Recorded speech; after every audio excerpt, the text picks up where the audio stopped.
sari jadok ko mata ko kemudian oja temen celak kena tidak ini hodraju ko jasi kana amak ko am ko jom ka dong jadi bar pudane oja do bakam sutur tulung oja dikit ke bawah nya oja jadi dong ke jom ka inca abin berada ko taran ko jo ko maka ko taran ko jo no aram buru sari oke aja dan jadi mengabut bamnya mak ko atau ko putih bukan sila maram buru bunga kata lab banang maram buru bisa ke barain maram buru itu mengata ko minero maram buru ko kata ni mana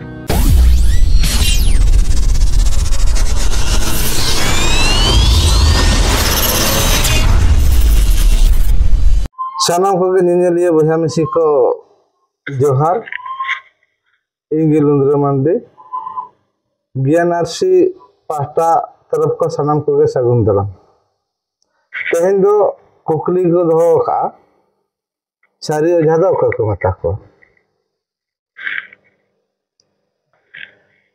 oja do abu meta ko kana santal te ar udia bangla Hindi तो उनको गुरु जी को मत को गुरु master Nandrai गुरु माने जहां भागी डहर ते चला लगे दिग्दर्शन एमा को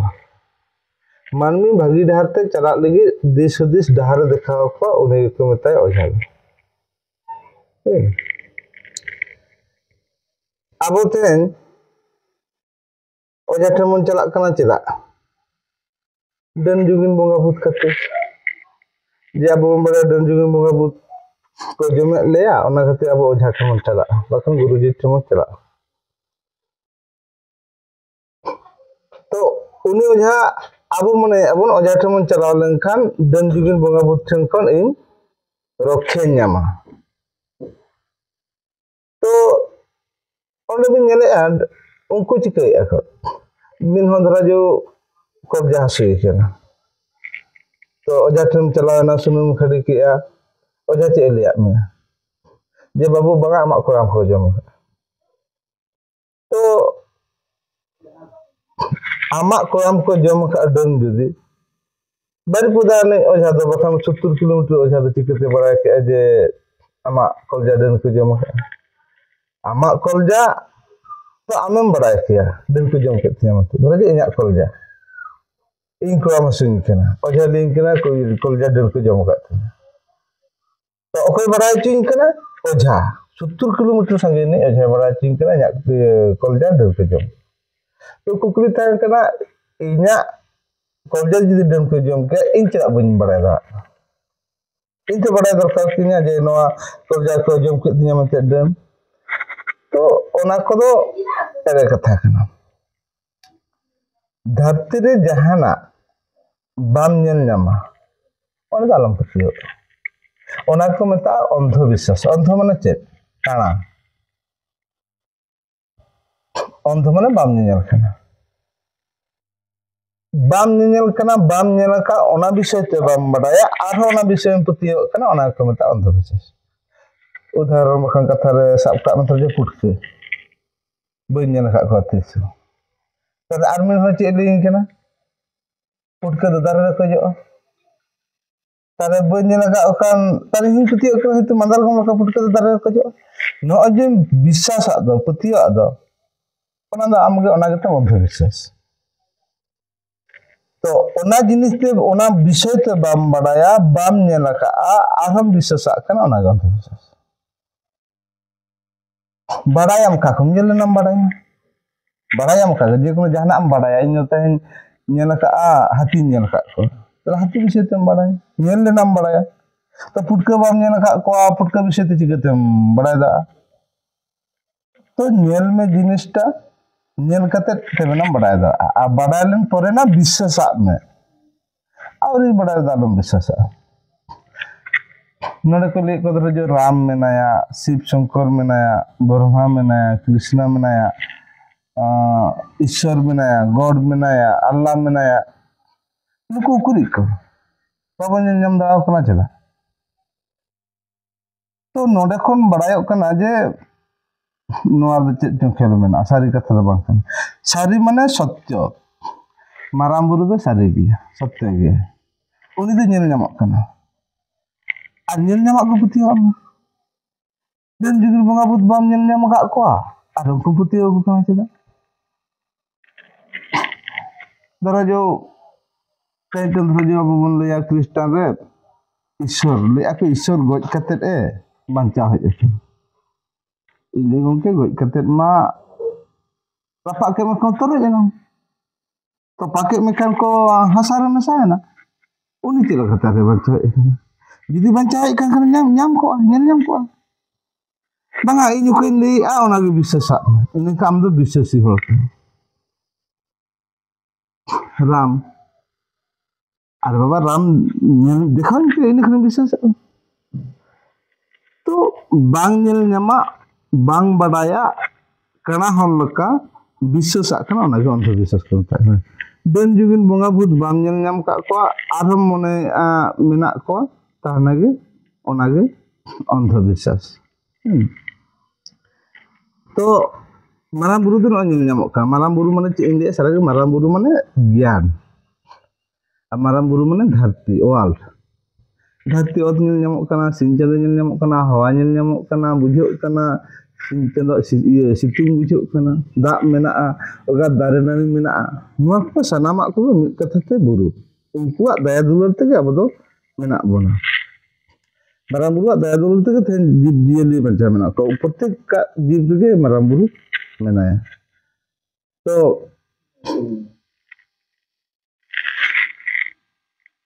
ये मिले है मरंग पुरु से हम ले नो धरती को ये जेमन बोगा है कना होतेला जे जरा उयर जे जरा उयर लिखन बांगन अब बोगा है कना माराम बुरु निचकुम बुझो केदिया माराम बुरु दो इनकन बाहर मिटन मने तीन मारा सुक्ति च माराम बुरु दो बोंगा कते लाभ बन माराम बुरु विषय ते बड़ाय में माराम बुरु ठन सिमी बोंगा को बोदाम बोंगा को कन लाभ बन ओना बोंगा बुरु हतम नीचे गया माराम बुरु नितुम ते निजे बोंगा को तो माराम बुरु जुदी हवा हुई माराम बुरु जुदी धरती हुई माराम बुरु जुदी दाए हुई चंदा हुई अनी दो करे बुदा जम के से सिमी जम के जुदी माराम बुरु नितो जुटे बुदा पुन बुदा बुदा करे इले गुण सम पुन बुदा के जम चोय ना मा तपा के माराम बुरु नितुम ते तापरे नाते दन चिका केआ एक बारे ना जिलते तो गुमसन दो खूब भगिम सोड़े किया गरमा गरम सब्दाते आदम जम के माराम बुरु नितुम के मुगा कते उनी मेरो हम माराम बुरु के गोटा गोटा जे बाय में चिदा न तुम जमे खना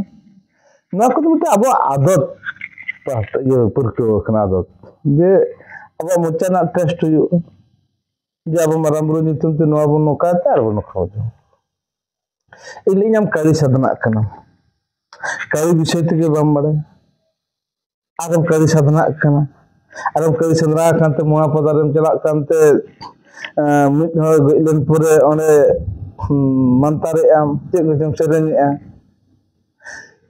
आदो कई साधना मा ओगात नियम ताको जे उनको मा बको ओको आरम दाका बको जमा तुपु गते को चंदाया तापरे गज गुरु जाको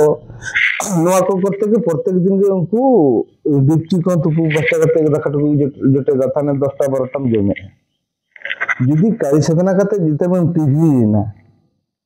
और उनका कारी के बम प्रार्थना है चिदा हॉस्पिटल में चला कारी के बेस में अरे गोंके कारी साधना में कारी दु बन रे गया है ईश्वर हो बन रे गया है माराम बुरु बन रे गया है तामने ओना विषय तो बेस्टिक बड़ा ना तापरे पुतिया में कमी में ठीक गया माराम बुरु विषय तो बेस्टिक बड़ा ना तापरे कमी ठीक है कारी विषय तो बड़ा ना ईश्वर विषय तो बड़ा अब तो ओना को बांग बड़ाय कते ओना के बोन विश्वास कारी साधना करा मु साधना साधना ते उगत बोन रोग आजारो कना आदो बोन गुजु कना आदो बोन लैया बांडन जुगिन बंगाबती जम डन माने चेत ओना हम अब धरती ना ओका तथ्य बाबन बड़े डन चेत कना बोंगा चेत कना बुरु चेत कना डन जम के में डन माने चेत डन मिल नाम का को डन माने अज्ञान आम दो अज्ञान का गया डन दो को मेता आम धरा जो अज्ञान दो चलका आम डन जुगिन को जमे में बुझो ओना कते ओझा ठन में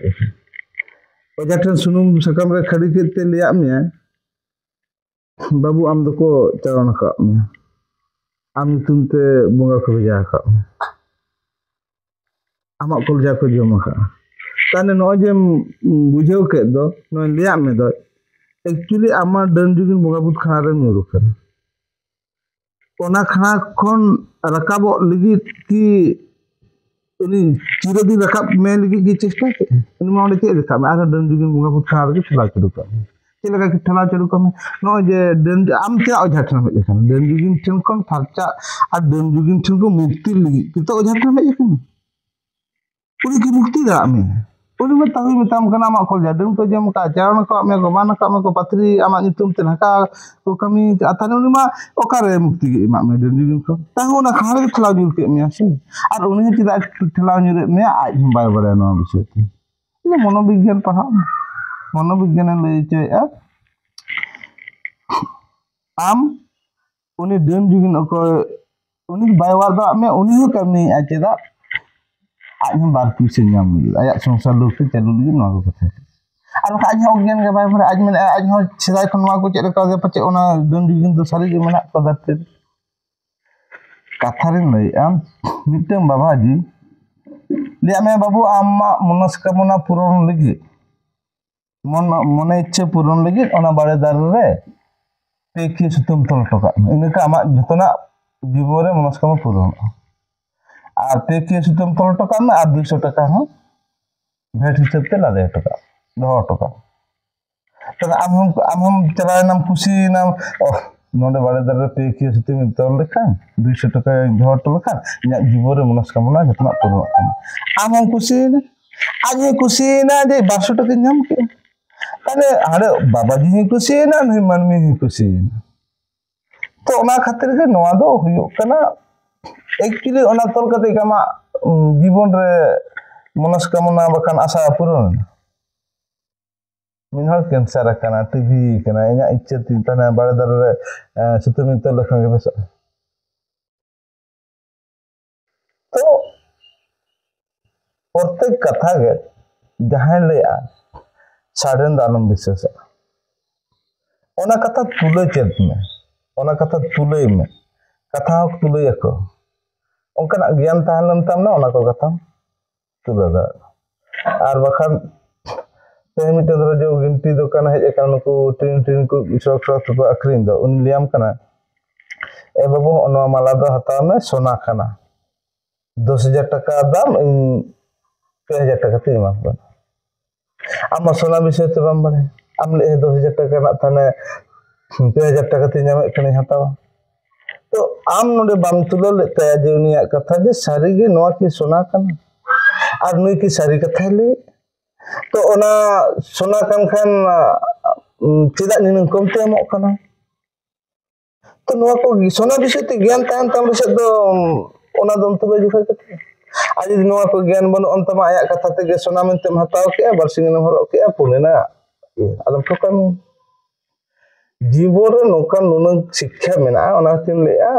शिक्षा ना दरकार शिक्षा चेक लकना दरकार ओगत को पढ़ाव कना ओगत पढ़ाव कते रो बुंगा बुरु गया शिक्षा दो हुयु कना जहां ठन माराम बुरुआ ज्ञान बांग ताहेना उनी दो ठीक धारते बाय चला आ नोकान मंदिर मस्जिद गिरजा चला में जहां रे माराम बुरुआ ज्ञान हटेnya को आम मंदिरन चलाना तोवा दुलु कना ताबेन तोवा ताबेन को बुंगा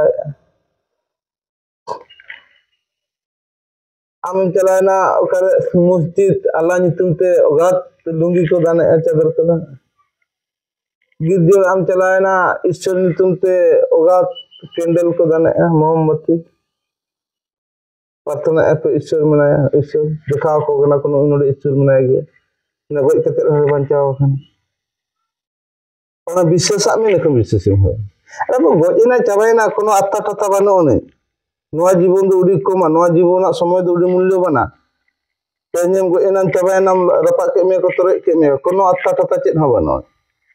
तो नोआ जीवन रे ओना मूल्यवान जिनिस आम ले ठीक गे तेहेन इन किछु को ले पुनर्जन्म छात्तो जन्म ये निया दाग सिंह गुजुक कना गुरुजी आर दोहन बंचा आरिन जन्म नाम गे कोनो जन्म बानो गो इनाम तोरे इनाम चबायना ओना खातिर इदिन लay चया जहां के माराम बुरुआ ज्ञान बानो नि माराम बुरु बानो या जहां ठन माराम बुरु सावगे साव तेगे बानो या उन ओको सला साव बा दाले कोड़ा गिदरे को न्यापाम कना तापर को बापो आ न्यापाम चेत कना साव चेत कना साथी चेत कना प्रेम चेत कना चेत हो चेत बाको आद बासिन दो न्यापामेना आर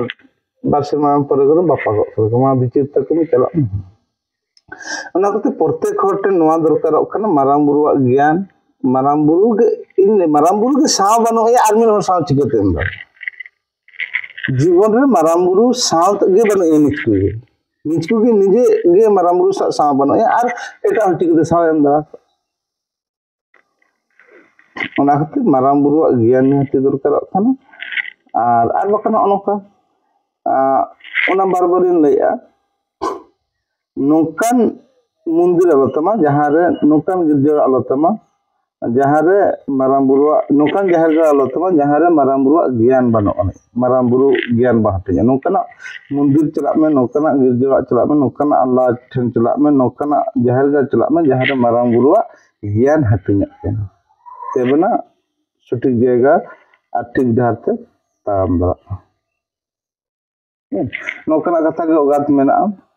और तेन जब ओना भागी जहां को मेता को ओना बन गपाल मारा पे ओझा माने दो नवा हुयुक कना मानवी भागी धारते चला लगी तीसदिस डहार दिखाए दिग्दर्शन एमाय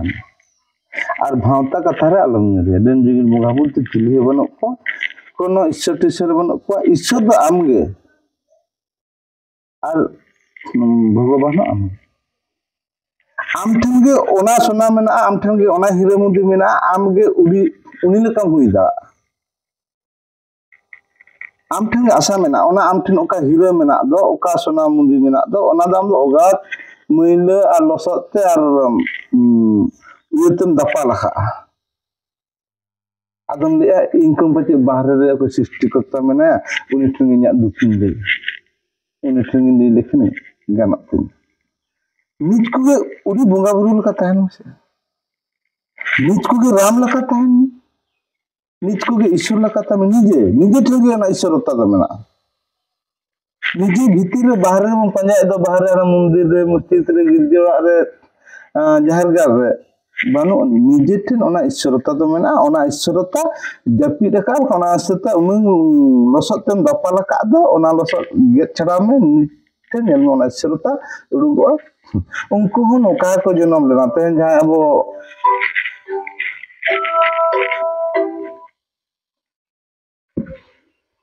तेन को बुन लिया को कना राम कृष्णा शिव ईश्वर गॉड तो ये लका राम निजे ठन मेना राम और रावण आबन जेमन धरजो आलो मिट्टे मेरे में तोल खाना हुईना बारचल काशी कना 15 किलो कने जिला ताने आपे पे देखना ए नुई काशी थे बन जमे मिट्टे मोने लेतने नुई दो कुई कना ता नुई काशी तो बन जमे आर मिट्टे मोने लेतने बाबा नुई दो बाबन जमे पचे ओकेरा दे बुरी काशी कना पचे मिद दिन पाजा जमे जे नुई काशी असुल का दे नुई काशी जितार तिनंग कुकुnya नका तिनंग चिंता का जे नुई काशी अखरिन का नन सारिन किरिन जोंगा मकान गंटे असिन कना रान मुर्गिन किरिन जोंगा और ओका नुई काशी जितार कुकुnya नका तार मिट्टे मोने ले आय नुई काशी बन जमे आर मिट्टे मोने ले एमा बाबन जमे नुई पचे मिद दिन को पाजा जमे जीर बुली कथा बा तेन बन जम के गपा बन इंगिरी का बापन ताने नोआ मोने रगे राम और रावण हो नोआ मोने रगे नुआ मने रगे प्राप्ति नो नुआ उनी मेरम जमे दबन ओका मने ले द निजरा इना मने गे ले मेरम मन जमे ओना मने गे प्राप्ति बका राबन नुआ भितर गे ले आते मने ले आय बगे बाबन जमे नि पचे मिद दिन को पanja nyamete नुआ गे राम आम नुआ नुआ भितर गे जतना ईश्वरता मेना आम नुआ बाहर रे पंजाय कना गिरदेवा रे और मस्जिद रे मंदिर रे जहरगार रे जमे मका अदा रावण रपा एकना रावण रपा दे गुजुआ ते कम तैयार केते रावण का पोस्टर कम पेपर कम ये देते दपल गते नुसा सा बोमे मगु केते न टेका भितर संभाव केते ढाई ढाई मटे के रावण रपा ए रावण तो निजिरा मन भितर गजे ene tira din ge gujo ram do nije bhitir ge rakab ma ona ge ramotto ko le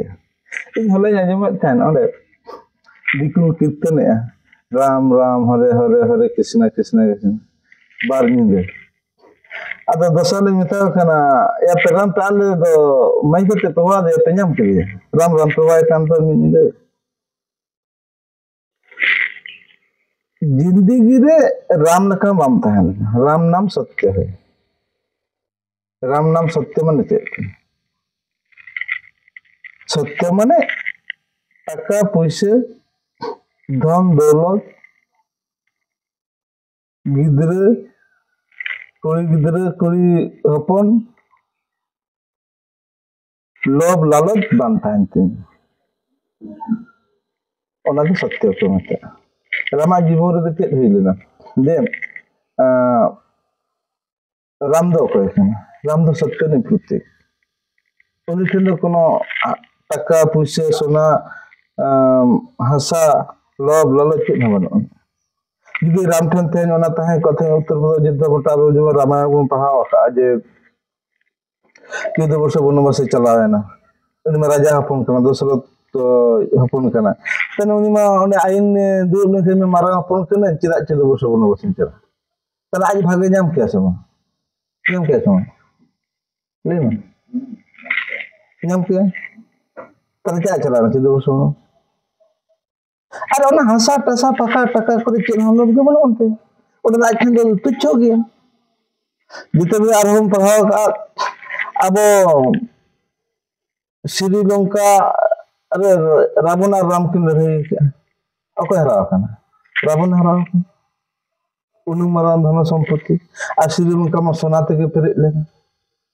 और राम और रावण जी लड़ाई के दाड़े ना को राम दाड़न परे ओना दिसम राम राजा को सोना ना दिसम ताहे कना ओना दिसम राम राजा लेना रावण बोहा के विभीषण राज तो आजरा भाई अरे बाबा राम ठेन दो सत्य छड़ा चिन्ह बनोने उदी लेके हानि नहीं ठेन दो कोनो बहुत तुरु ना दरकार बांग कन सत्य ठेन केवल मात्र सत्य के जहरा जहां तुरु मन जहां के चक्री करे सत्य जदी बनो अंतया रावण लका हुई दा अगाध कोटी कोटी टका नहीं हुई दा मालिक कंपनी मालिक हुई दा सत्य बनो खन उनी टुटल लम जहरे आलम उनी ठेन बहुत आलम तुलुत सत्य छड़ा और कारण वो अलम तो रावण ते उनम ताहे कना धन दौलत ते बेर अशांति के ताहे ओने सत्य बहु को ताहे ते बेर आर चिते अतकिर बिया तान शांति बल अंते अनसत बहु तो जीवन रे जहां तिन टाका पैसा जहां तिन पक्का के डॉलर के जहां तिन कंपनी गो करा सत्य जाम ठन बनो ए शांति दे बनो ना सत्य के लिए माराम और सत्य माराम गुरु दे नेल नामो और ओका को बाग नेल नामो कना जीवन आलम पति है ना तने सत्य माने तने सत्य ने पूर्ति कना राम कना और राम के जुदी लिया दिकु को गय लेन खन को लिया राम नाम सत्य है राम नाम सत्य है अरे उनका राम नाम सत्य है कना जीवन रे रावण नाम सत्य चम कम के जीवन सरम के दारम कारबार के अरे संतार को अब निर्भय संतार बोका संतार 100 टाका लुगी 1000 टाका ते माकनिया को आतने चेक पिचिरम जीवन ता चेक पिचिरम बिते बिदी काना टाका न्याम पिचरे संतार आसा हांडी बाटी कोते को हताव का ओना जुग रे तन आमा जीवन रे चेत हासा प्रति लोभ मेना तो संता इलाका ताहे कना तो आमा जिंदगी रे टाका ताम लोभ हासा ताम लोभ पका ताम लोभ गड़ी ताम लोभ तो आज गए पर राम नाम सत्य है तभी राम नाम सत्य है अगर राम राम कीर्तन लखन राम नाम दावे राम निजे ठेंग और बाहर कर होय कन नवा को तो पाखंड हुई कन मानी उनका को माने तो उनागे इन चेष्टा का मिटे मानी ठेंग का मिस इन्फॉर्मेशन मेना और मिस इन्फॉर्मेशन का भूल तथ्य बका उनका को बड़ाई दो और बड़ाई गेता को भूल उनागे तो हुडिंग चेष्टा करना जे मानमी माराम बुरु डहार ते बन अगु को और माराम बुरु तो सत्य कना और सारी दो मिल ᱧᱟᱢᱚᱜᱼᱟ ते नो मोबाइल कना सारी आसे मिल ᱧᱟᱢᱚᱜᱼᱟ आपस में सारी गया तो इन नोडे मिटे सोना ना मोबाइल मेना am gongke bu मिल ᱧᱟᱢᱚᱜ दो माने आपि लिया पुंग आपे ओझा बांग कान ओकर पे मिल ᱧᱟᱢᱚᱜ इन ओझा कान सते नोआ दो मिल ᱧᱟᱢᱚᱜ नोआ कथा गे मिथ्या नोआ कथा गे एरे कथा उनका के जीवन रे दन जुगिन बंगा बुद बाम मिल ᱧᱟᱢ का को चाम पुतिया को कन ओकाम मिल ᱧᱟᱢ कान पुतिया am तेन धरती ना दा मिल ᱧाम का से बा नी am से बा नी को जीव जील को बंचा कना से बा इन मा प्राकृतिक गिंदी कना माराम बुरु प्राकृतिक माने जहां आते बनाव कान सृष्टि का आ प्राकृतिक मा माराम बुरु मा रियली बंचा बन दा बुन्यु के ते दा तेता बंचा ना अब ते धरती रे मेना बोना धरती बान थाना का बंचा के बाबा बंचा दारे न मेना होगा दारे न को अब ऑक्सीजन बन ᱧᱟᱢ ए कार्बन डाइऑक्साइड आज हताव ए अब जदी माराम बुरु नितुम ते जदी तो नोआ को के माराम बुरु रे बंचा बना नेल ᱧᱟᱢᱚᱜ kana सत्य kana सारी kana और ओना बात डन दिन बंगा बुद बनु को बाबा नेल ᱧᱟᱢ पुतिया को kana नोआ को दो ओझा मिटे आको ठीक बको बड़े अब ठीक बबन बड़े तो ओझा माने तो नोआ गे इंदिन ले चोया जे मानने भागी डाहर तक चला लगी आयुर को ओझा माने तो अब तो बन गुरु कना मास्टर कना माननी डाहर बन उदु अको ज्ञान बन चला को माननी आज डिसाइड सिद्धांत ओका डाहर ते चला आय तो आर मिटन कथा इन जे नोआ वीडियो बना दो जे अकोय जाति हुडिंग को लगी से अब संताल जाति से हिंदू धर्म से क्रिश्चियन धर्म से मुस्लिम धर्म इनके सनाम धर्म के जते के समाना को ओखना बको हुडिंग बना लेकिन मानमी तेहन धरती रे उड़जुर को आलकना और उड़जुर को आलकनते भूल तथ्य मेना तकते हाना नवा सिद्धांत को हताए और नवा को बड़ा रोग आजार ते को गुजुक कना और नवा को बड़ा जे आले दो डन जुग महापुत को जमे दे तो ओना खातिर को नवा वीडियो ना बनाव ना कारण दो इन जहार गिन चलाव कना ओंडे गिन नेल का जे संतार दो ते हांडी पुरो नितु बन गुजुक कना और लेम को मा बाबू आले दो हांकु कृष्ण बंगा जम केदे हाई दिन जम केदे नोकना विश्वास मेना ताबना तो नुकु मानवी को भागी ढार ते आगु लगी आयुर लगी इन मिटे हुडिंग जो चेष्टा करना मानकर तेना वीडियो दो नडे गेबन तुकुमे और दोसर वीडियो रे बन अपन जोहार।